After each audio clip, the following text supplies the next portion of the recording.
பிரியமானவர்களே, இன்னைக்கு கூட ஸ்பிரிச்சுவல் லைஃப்பில் நம்ம நல்லா வளரணும். நமக்கு எல்லாருக்கும் ஆசை அப்படி தானேங்க. அதாவது கடவுளோட நெருங்கணும், அவரோட வார்த்தையை கேட்கணும் அப்படிலாம் ரொம்ப ஆசை. கடவுளோட நெருங்கி அவரோட வார்த்தையை கேட்கணும்னா எப்படி கேட்க முடியும்னா, நம்ம ஆவியில் வளர்கிறவர்களாக இருக்கணுங்க. கடவுளுக்குள்ளே வளர்கிறவர்களாக இருக்கணும். அப்போ கடவுளோட வார்த்தையை வந்து நம்மளால் ரிசீவ் பண்ண முடியும். அப்போ நம்ம எப்படிங்க வளருவோம்? இதுக்கு தாங்க எபேசியர் 4ஆம் அதிகாரத்தில் பார்த்தீங்கன்னா தெரியுங்க, 15வது வசனத்தில் ஒட்டுக்குதுங்க.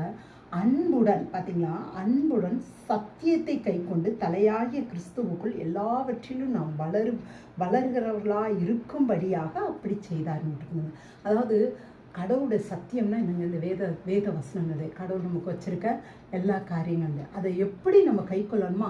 அன்புடன் கை கொள்ளணுமா, உற்சாகமாக கை கொள்ளணுமா, கடமைக்குன்னு செய்யக்கூடாதா? ஐயோ எங்கள் அம்மா சொல்கிறாங்க, ஐயோ நம்ம இதை செய்தாதான் நம்ம பரலோகத்துக்கு போவோம், இப்படின்லாம் செய்யக்கூடாதுங்க.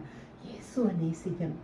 இயேசுவை நேசித்து அவர் சொல்கிற எல்லா காரியத்துக்கு கீழ்ப்படிஞ்சு அவரை நம்ம ஃபாலோ பண்ணுறவங்களா இருப்போமானா நிச்சயம் நம்ம ஆவிக்குரிய வாழ்க்கையில் வளருவோங்க.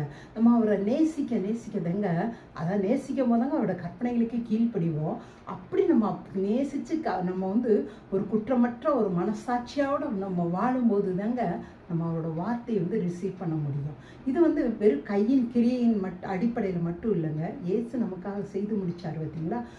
நம்முடைய பாவங்களுக்கெல்லாம் நமக்கு பெரிய மன்னித்து விட்டு நமக்கு ஒரு நித்திய மன்னிப்பு அவர் கொடுத்துருக்காரு பார்த்தீங்களா? அதெல்லாம் ரிசீவ் பண்ணி அதை ஏற்றுக்கொண்டு அதுக்கு கீழ்ப்படிந்து அதிலே நம்ம வளரும்போது மட்டும்தாங்க நம்ம ஆவிக்குரிய வாழ்க்கையில் வளர முடியும், அவரோட வார்த்தைகளை கேட்க முடியுங்க. தேங்க்யூங்க. காட் பிளஸ் யூங்க.